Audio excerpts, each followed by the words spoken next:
Good morning everyone. In our previous video we have done summary, critical remarks, theme and title of poem John Brown, and by the end of this video you will be able to learn the explanation of the poem John Brown, and you will be able to learn various literary devices used in the poem. Now this John Brown is a ballad. It is a lyric and an anti-war poem. It underlines the horrors of war. This poem does not have any set rhyme scheme. War has been glorified in literature since ancient times. The soldiers who died in the war were given the status of martyrs, and this poem breaks that notion. Let us read the word meanings of stanza 1. John Brown, the titular hero of Dylan's song. Foreign shore, foreign country. Mama, mother. Broke out, covered with. Grin, a wide smile. Now let us read the text and literary devices of stanza 1. John Brown went off to war to fight on a foreign shore. Now children, fight on a foreign shore, fight F and foreign F is alliteration. Now what is alliteration? Alliteration is the close repetition of consonant sounds, usually at the beginning of the words. His mama was sure proud of him. He stood straight and tall in uniform and all. Again, stood straight, sound of S, it is alliteration. His mama's face broke out all in a grin. Now a man named John Brown went off to war in a foreign country. His mother was proud of him. He stood erect and tall in his military uniform. As his mother saw him in the uniform, a broad smile spread on his mother's face. Now let us read out the explanation from the workbook. John Brown, a young soldier, was going to fight in a war in a foreign land. Now no specific date or no specific place of the war is mentioned. This is what gives the universal appeal to the poem. His mother was proud of him. She was proud of him for he was a soldier. She smiled broadly and admired her son standing straight in his uniform. Let us now read out the word meanings of stanza 2. You make me proud to know you hold a gun. Now this line is spoken by the mother on seeing her son clad in the uniform of a soldier. The mother associated pride and glory with her son holding a gun. Put them on means display. Let us read out the text and the literary devices of stanza 2. Oh son, you look so fine. I am glad you are a son of mine. You make me proud to know you hold a gun. Do what the captain says. Lots of medals you will get, and we'll put them on the wall when you come home. Now if you notice children, the stanza also does not have any set rhyme scheme. Now John Brown's mother said, oh son, you look so fine. I am proud that you are my son. Why was the mother proud, children? The mother was proud because the son was a soldier and he was going on a war. She says, you make me feel proud that you will hold a gun in your hand. Now why would he hold a gun in his hand? He would hold a gun in his hand to fight the enemy. Do obey your captain. The captain here may be the commander. I hope you will get many medals for your heroic deeds. So if the soldier is going to obey his captain, he is obviously going to get many medals for his deeds. So she says, when you return home, we'll hang all those medals on the wall. Now let us read out the explanation from the workbook. The mother told her son that he looked fine in his uniform and that she was happy that he was her son. The mother felt proud to look at her son holding a gun. She told him to follow his captain's order so that he could get lots of medals. She said that she would display his medals on the wall after his return from the battlefield. Let us read out the word meanings of stanza 3. Pulled out. The meaning of pulled out is came out of the station. Everyone, it is the clipped form, which means everyone whom the mother knew. That's my son, that's about to go. He's a soldier now, you know. The idea of being a soldier is glorified. Let us read out the text and the literary devices of this stanza. As that old train pulled out, John's ma began to shout, telling everyone in the neighborhood, "That's my son, that's about to go. He's a soldier now, you know." She made sure her neighbors understood. Now again, children, this paragraph does not have any set rhyme scheme. So, that's my son, that's about to go. He's a soldier now, you know. This shows the idea of being a soldier is glorified. So as that train, which train, children? The train which was boarded by John Brown. As that train started to move, John's mother told everyone in the neighborhood, "That is my son, you know, who is going to war. He is a soldier now." She made sure that all the neighbors knew this thing very well. Now let us read out the explanation from the workbook. As the train left, John's mother started boasting about her son to everyone in the neighborhood. What is the meaning of boasting, children? It means bragging. She made sure everyone understood that her son was a soldier who was going to the battlefield and would make her feel proud. Let us read out the word meanings of stanza 4. Once in a while, it means occasionally. Bragged, bragged means boasted.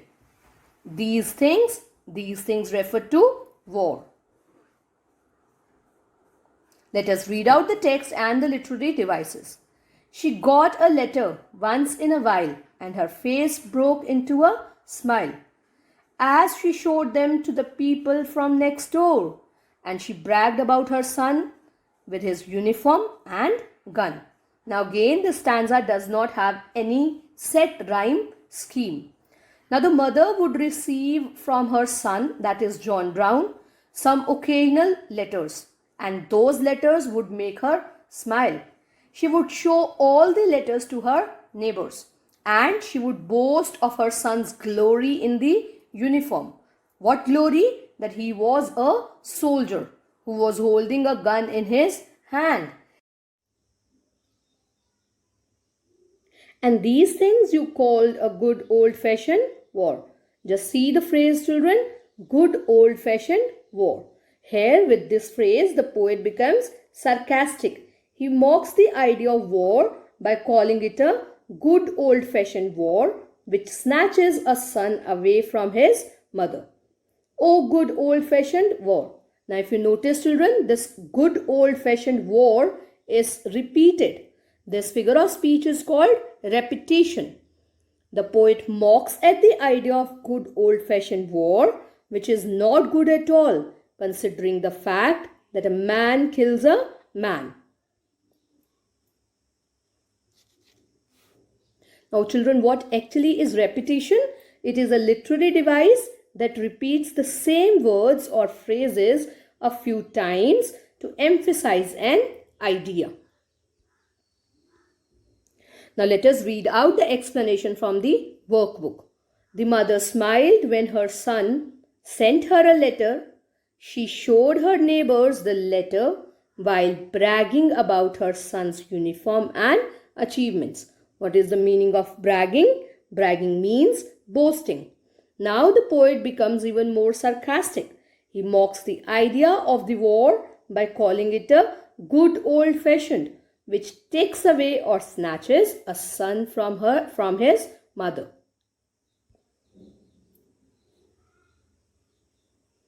Let us now discuss the word meanings of stanza 5.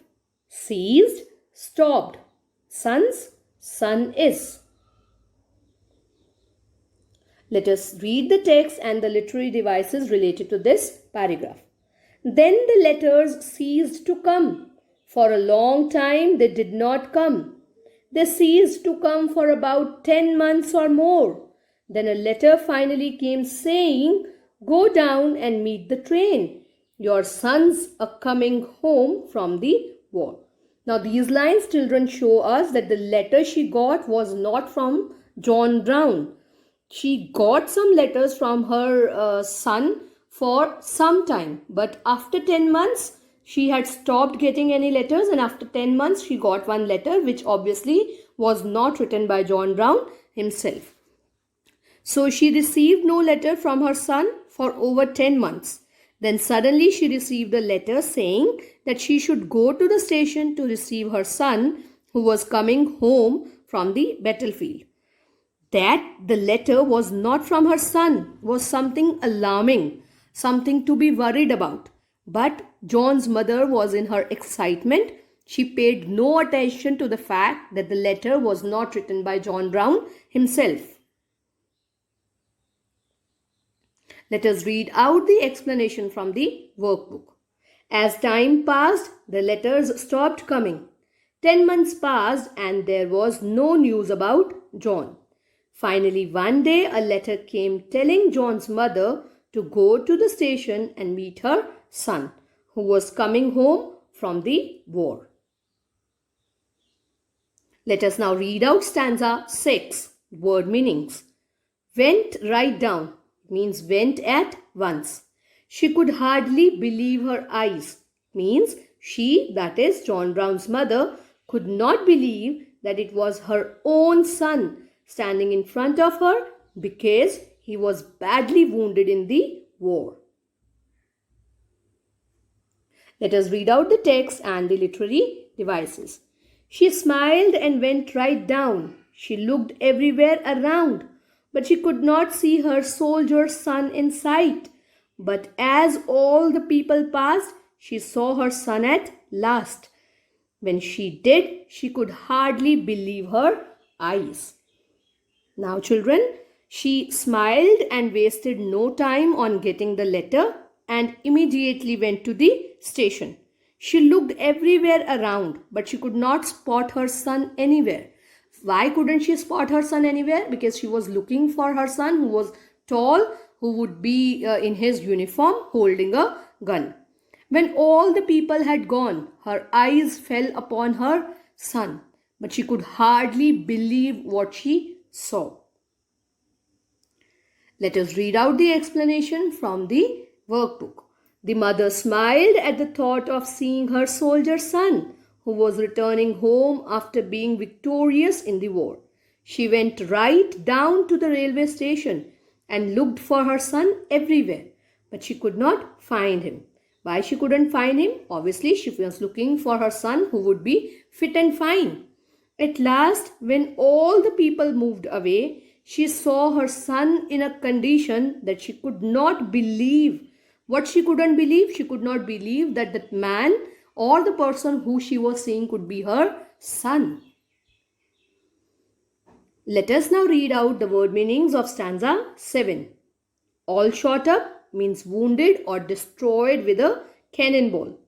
Blown off, taken away by an explosion. Metal brace, it is a metal device to support body. Whispered, it means spoke very slowly.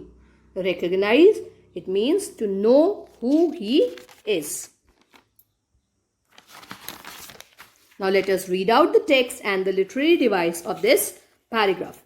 Oh, his face was all shot up and his hand was blown off, and he wore a metal brace around his waist. He whispered kind of slow in a voice she did not know. Who did not know the voice? The mother did not know the voice of the person she was talking to. While she couldn't even recognize his face. Oh Lord, not even recognize his face. Now children, see the line, while she couldn't even recognize his face. There's an exclamation mark after this. So This literary device is named as exclamation. What is exclamation? It is a sudden cry or a remark expressing surprise, strong emotion or pain. Now if you see, "Oh Lord, not even recognize his face," again this phrase has an exclamation mark. So this line also is exclamation literary devices used here. And "Oh Lord, not even recognize his face" is repeated twice. So it is also repetition.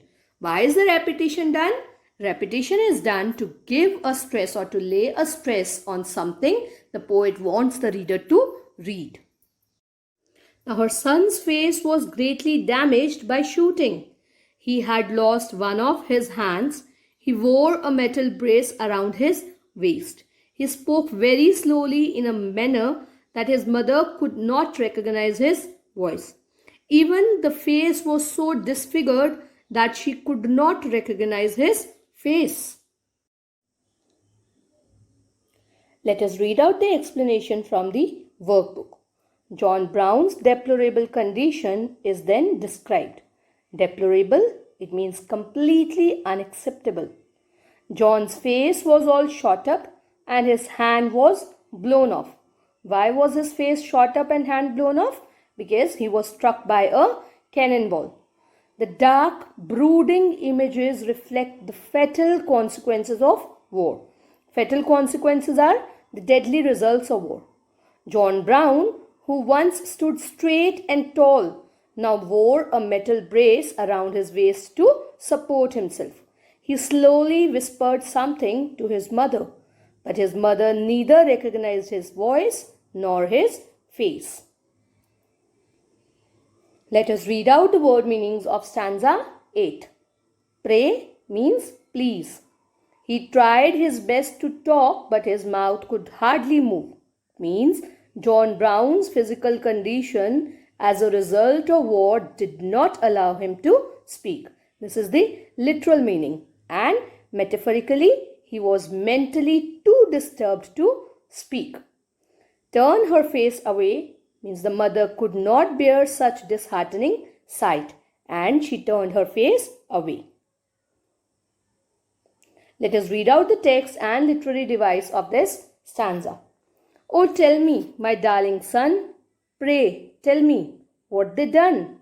How is it you come to be this way? He tried his best to talk, but his mouth could hardly move, and the mother had to turn her face away. Now children, this paragraph also doesn't have any set rhyme scheme. Yes, there is a bit of the rhyme scheme with the words way and away. Now the mother asked her son, "Oh my dear son, tell me what they did to you, that you are so grievously hurt." Now how was John Brown grievously hurt, children? He was grievously hurt as his face was greatly damaged. He had lost one of his hands and he also wore a metal brace around his waist to support himself. So she asked, "Oh my dear son, tell me what they did to you, that you are so grievously hurt." John Brown tried his best to talk, but he could hardly open his mouth. Unable to bear it, the mother turned her face away. Now let us read out the explanation from the workbook. John's mother asked him the reason for his terrible condition. John tried his best to open his mouth to answer, but could hardly move. The mother could not bear such disheartening sight, so she turned her face away. Now let us read out the word meanings of stanza 9. Acting proud, pretending to feel proud of. In my shoes, in my place. So children, in this paragraph, John Brown becomes sarcastic of his mother and her idea of glory in war. Let us read out the text and the literary devices. Don't you remember, Ma, when I went off to war? You thought it was the best thing I could do.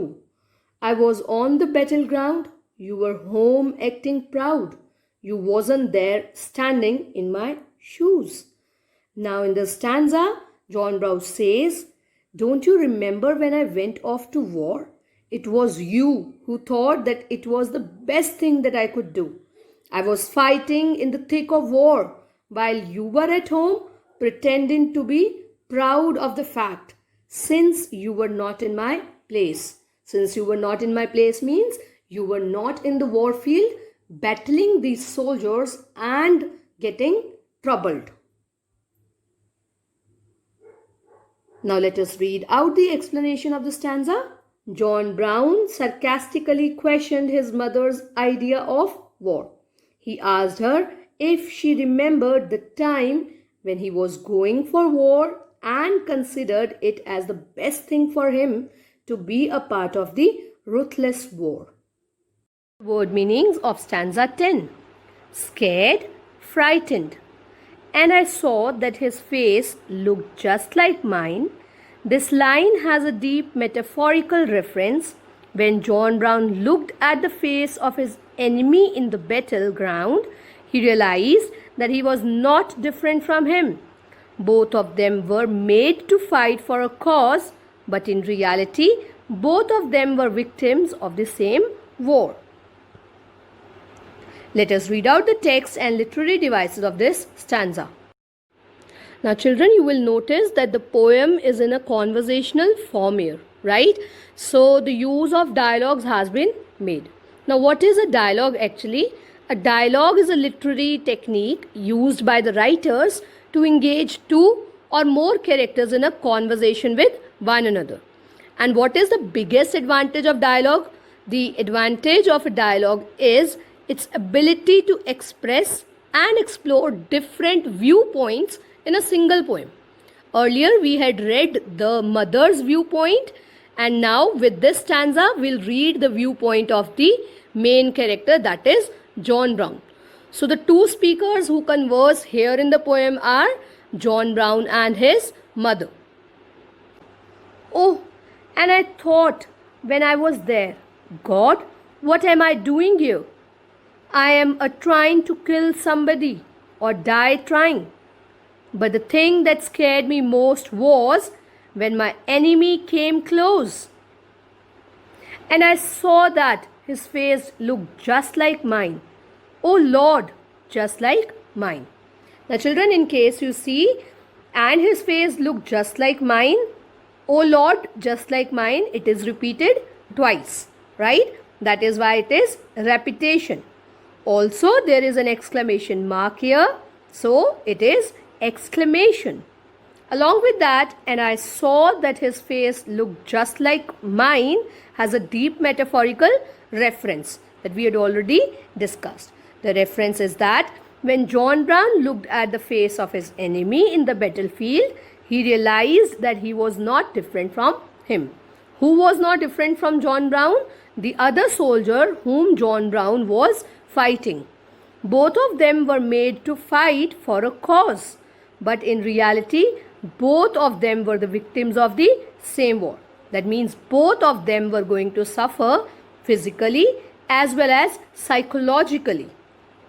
Now, John Brown said, and when he was there fighting, he called upon God and he asked himself what he was doing there in the battlefield. He was trying to kill someone or die doing so. He got so frightened when his enemy came and stood in front of him. And he then saw that the face of his enemy was just similar to John Brown's own face. Let us read out the explanation from the workbook. When John Brown was on the battlefield, he cried and wondered what he was doing there. He was trying to kill somebody who was apparently his enemy but looked just like him. This realization that a man is another man's enemy scared him the most. Let us read out the word meanings of stanza 11. Thunder rolling, continuous loud sound. Stink, foul smell. Puppet in a play. Here, a person who is controlled by someone else. Now, who is someone else in this poem? They are war-mongering puppeteers. Roar, thunder. Cannonball, a metal ball fired by a cannon. Let us read the text and the literary devices. And I couldn't help think, through the thunder rolling and stink, that I was just a puppet in a play.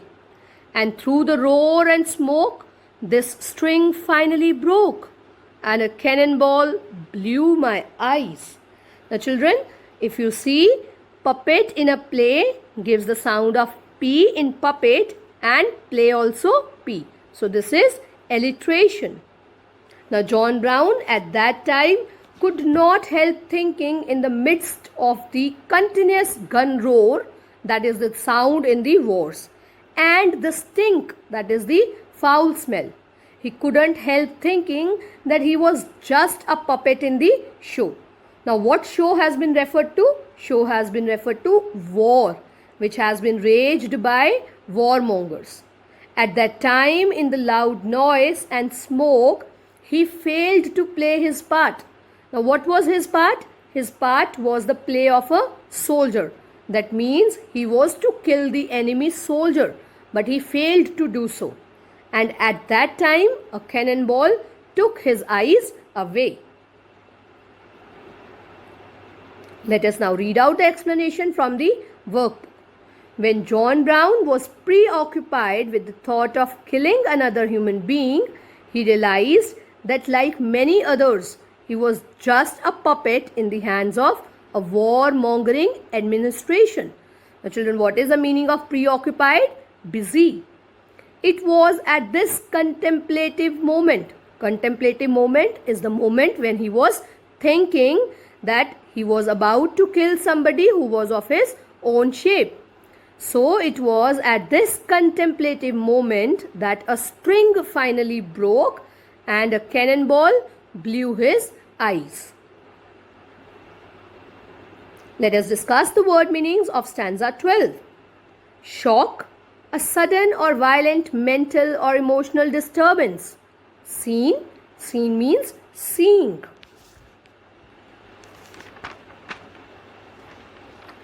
Let us now read out the text as well as literary devices. As he turned away to walk, his ma was in shock at seeing the metal brace that helped him stand. But as he turned to go, he called his mother close and he dropped his medals down into her hand.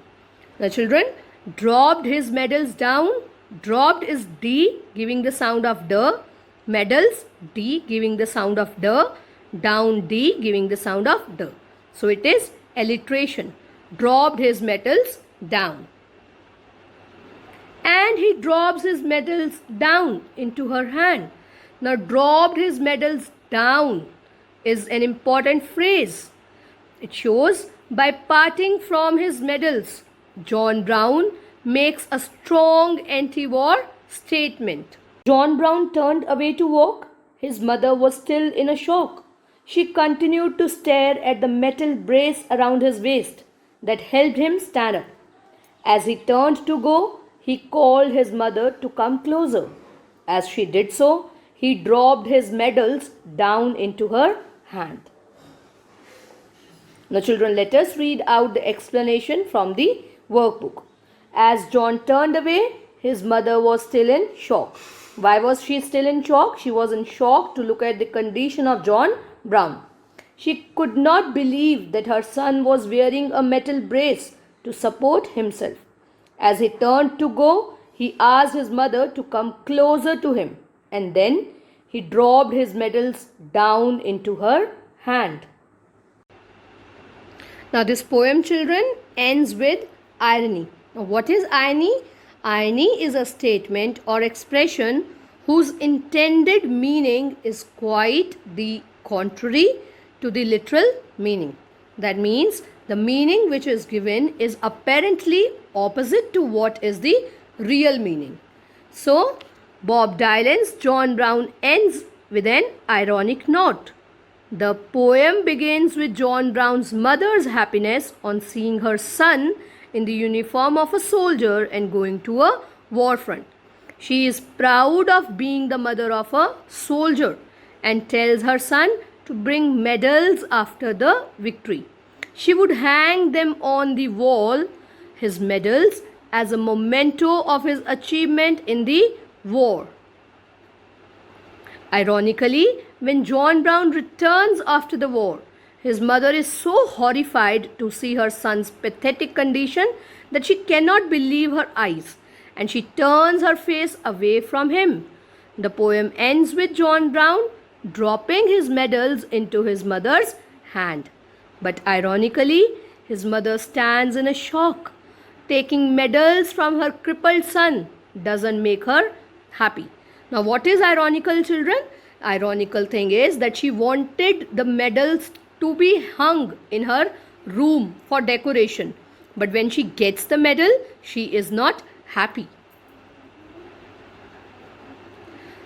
Now that we have discussed the explanation of the poem, let us once discuss form and structure of the poem. As I had already told you, this poem, John Brown, is a ballad. So let us read out form and structure.